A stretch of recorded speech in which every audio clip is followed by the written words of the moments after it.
The album Grand Union is based on a possible journey, expanded and distorted to improbable proportions. This journey does not obey the usual rules of time, place or distance. A compass is not necessary. A map could give a clue, but a copy of the Grand Union album and a pair of inflatable water wings are essential.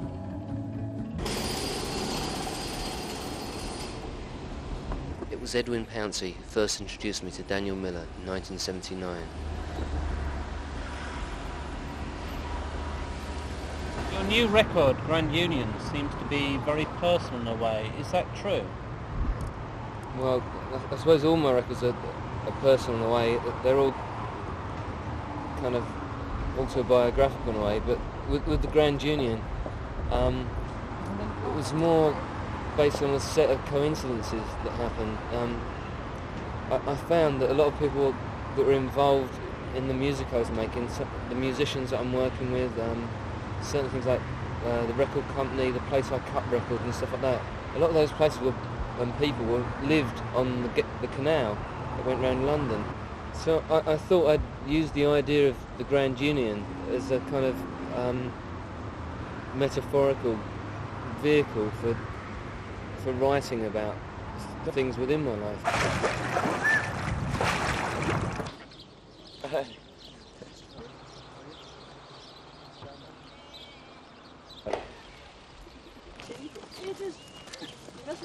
You haven't written? You didn't telephone? Oh, no. Hey, you did. This is how it goes. I don't want to go to the market square, but I admit that once I travelled there, and I gave into temptation to... Where are we now? Well, this is the Isle of Dogs we've just come onto. That building there that looks like something out of Nosferatu is the kind of warehouses that were here originally. But also there are a lot of houses where people lived around here as well. The Docklands was like the lifeblood of the East End. Years ago, a lot of my family sort of worked in the docks, and still some of my family work here now. But the whole place has been devastated, knocked down, in the name of free enterprise, basically, and they've put up these monstrosities. So the people that built these buildings have had massive tax concessions and massive loans and money poured into it by the government. Whereas, you know, this is like one of the poorest parts of London. On the right here is Billingsgate Fish Market. That's where my dad works, my brother and my brother-in-law. My dad's worked there all his life, really. It's not nice having a fish market next to a luxury office, is it, really? It's not nice having a fish market next to a massive building site like this. It's what the Isle of Dogs seems to be. It's just a massive building site. Benacement's finished. I don't think so, somehow. That's what they said about the... It's London. London Benacement's finished. That's what they said about the Colosseum in Rome. Somebody said that the Benacement's finished.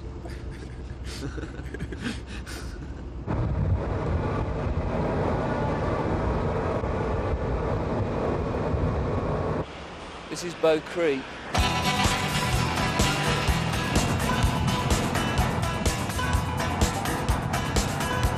Well, I was drifting downstream without a paddle and my boat had sprung a leak.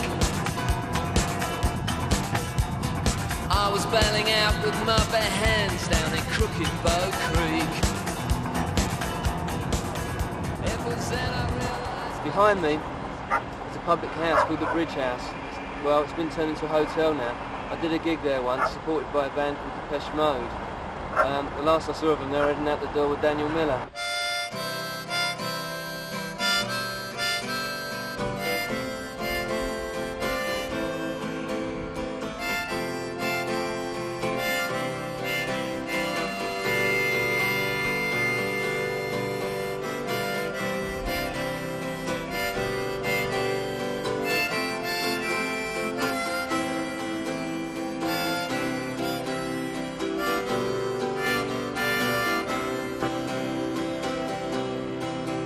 To pretend to understand what you've been through would be a lie, and I could not lie to you.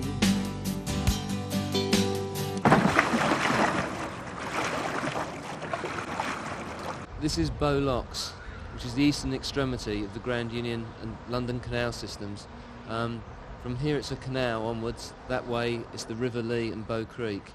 There's the Hertford Union Canal and Regent's Canal. It loops its way around London, eventually meeting up with the Grand Union, which then goes up to Birmingham and south down to the Thames again, but way upstream at Sion. This is Candy Street now, where I live. That's a Stupid nice name, I know. Candy But I used to live up there. Look, see that one there with a ladder outside it? We didn't have stairs. That's where I used to live. So like Rory. This is where I used to play as a kid. Oh yeah, that's my playground. Can we go out and play? Nope. This is in the song Passing Through. This is the motorway I wrote song about. That's where I Thank live. God they're passing through. For I can spell environment, they build a motorway. Now we have flyover. So why did you change your name from Bad Gadget to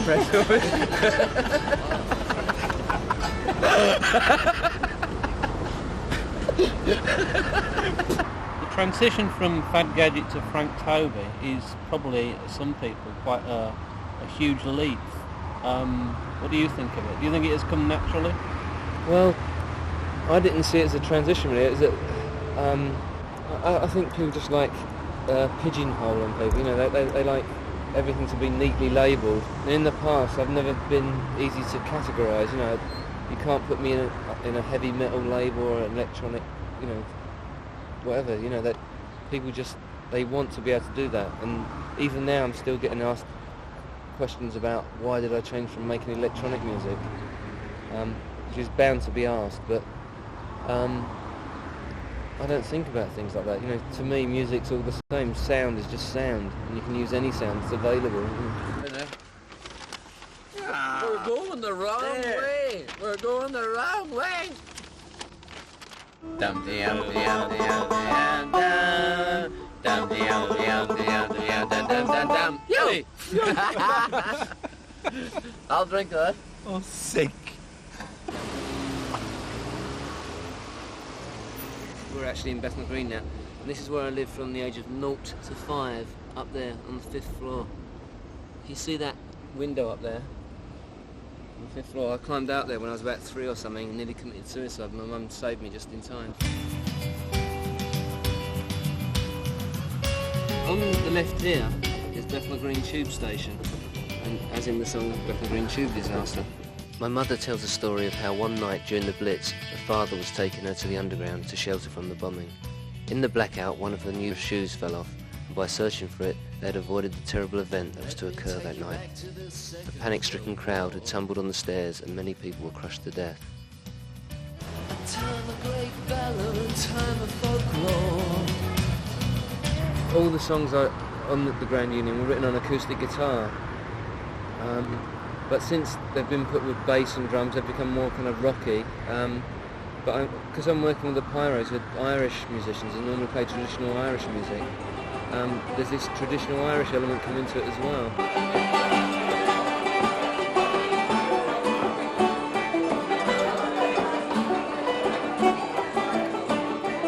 Pyros started back in the early 80s in Buncrana, a seaside town in Donegal. Kind of mixture of bluegrass and Irish traditional music, but it was mostly an excuse for a good night out. Although we were fairly rock orientated, the acoustic instruments from the basses and like Irish traditional music itself, the whole thing was a social event.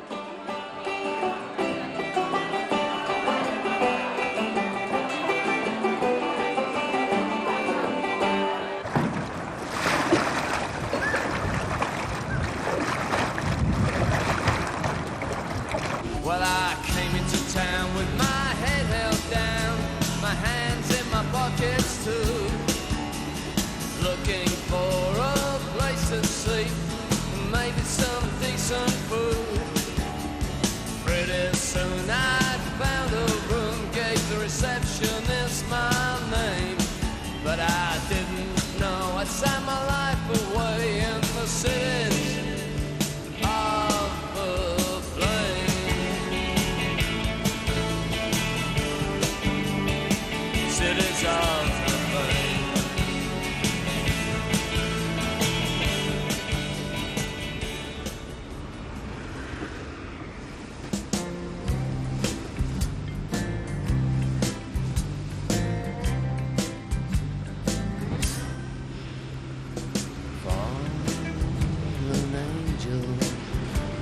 That's our new drummer. The cat. Say hello.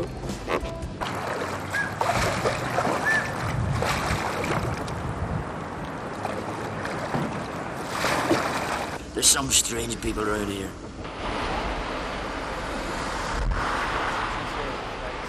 When I came to London, this is where I lived around here, you know. First place. Do you remember that? The old brothel.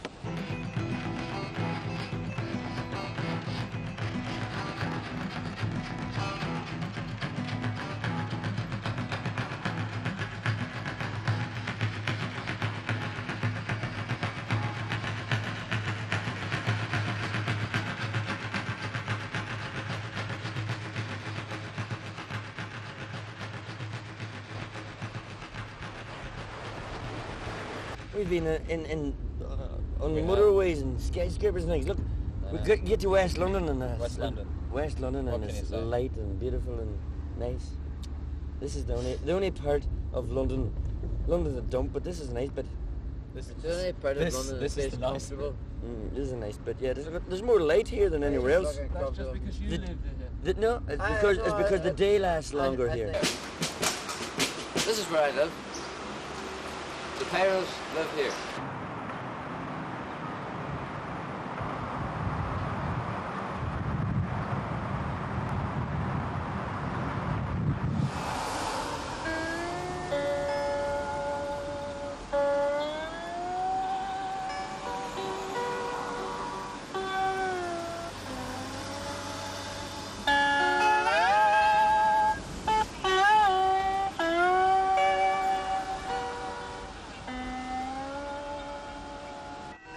That's a mighty fine banjo you have there, Paul. Does that work by electricity? Yeah. Tell us about it. Well, the electricity sort of goes in here, and the string goes through the sound goes into the picks and out through the into an amp. So it's not an acoustic banjo? Yeah, solid bodied. We made it. It sounds like a guitar sometimes, though. Rock and roll. It's a banjo. Well, it looks like a banjo. It's round. And what's that thing halfway up the neck? It's a fifth string. Don't ask me why. It's just one of them instruments that has sort of like a drone. But when they play sort of bluegrass stuff on it, they're like.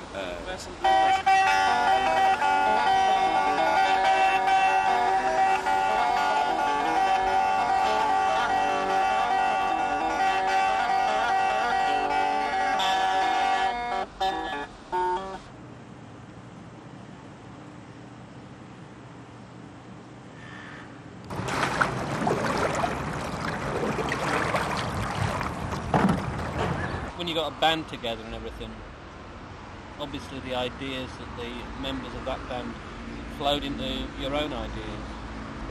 So I'm working with such brilliant musicians, and I've taken the pressure off a bit, and the way we worked the songs out was I just turned up at rehearsal with my acoustic guitar and just sang the songs, and they just joined in and played with me. Not once did I tell them what to play, and that was really refreshing. I was not thinking straight. Parallel to the Great Western Railway was where I met my fate. The journey, it was a long one. 'Twas only time to lose. Just then I spied a solitary figure staring at his shoes. Wearing a stovepipe hat, blowing smoke like the fires of hell. No need to ask his name, it was Isambard King Brunel. So where are you going now? Well, the Grand Union Canal leads to Sion, which is Zion or Jerusalem. I don't know, maybe that's where I'm going. You're going to do a Dylan. Who knows?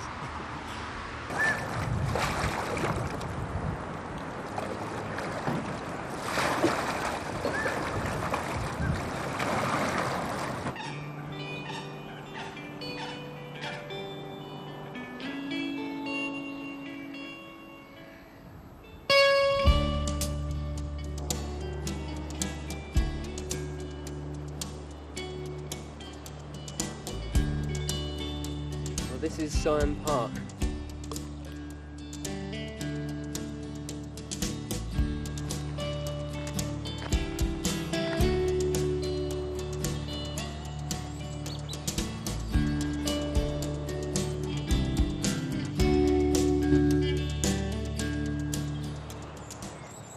This is the end of our journey. This is where the Grand Union Canal meets the Thames.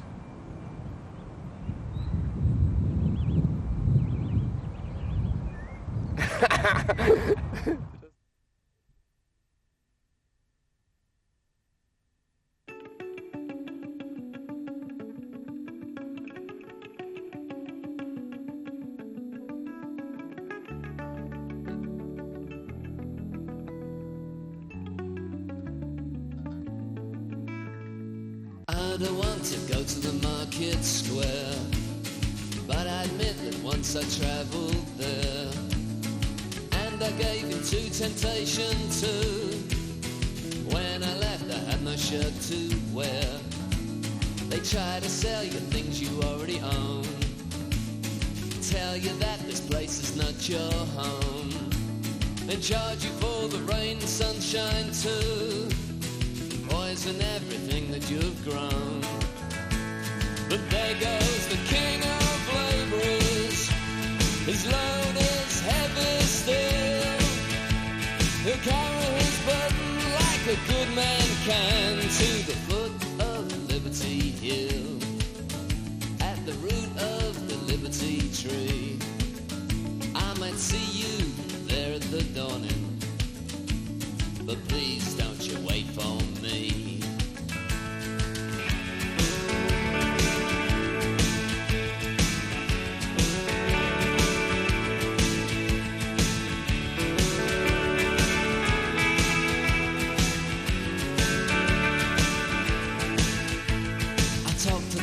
Did they ever listen? They had ears, but there was something missing.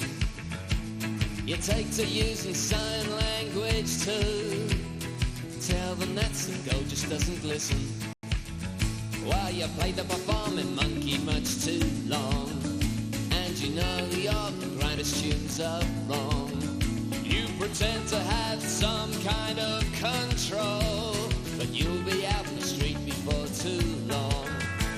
But there goes the queen of labourers, sweeping back the sea, and she'll carry her load like a good woman can to the root of the Liberty Tree, at the foot of Liberty Hill. I'll meet you there at the dawning, if you're waiting still. Well, sometimes you think you've learned how to swim, but just look at this crazy swamp you're in, and your lame excuses are all wearing thin. Just who are you kidding now? Whoa, they tie you up, put you in a cage, and wonder why you should feel rage. They feed you on scraps, comes up their taxes too, say you gotta keep up with the age. But there goes the child of labourers through the valley of the kings, and demanding the birthright like all children should, at the source of the Liberty Spring, by the root of the Liberty Tree. I'll meet you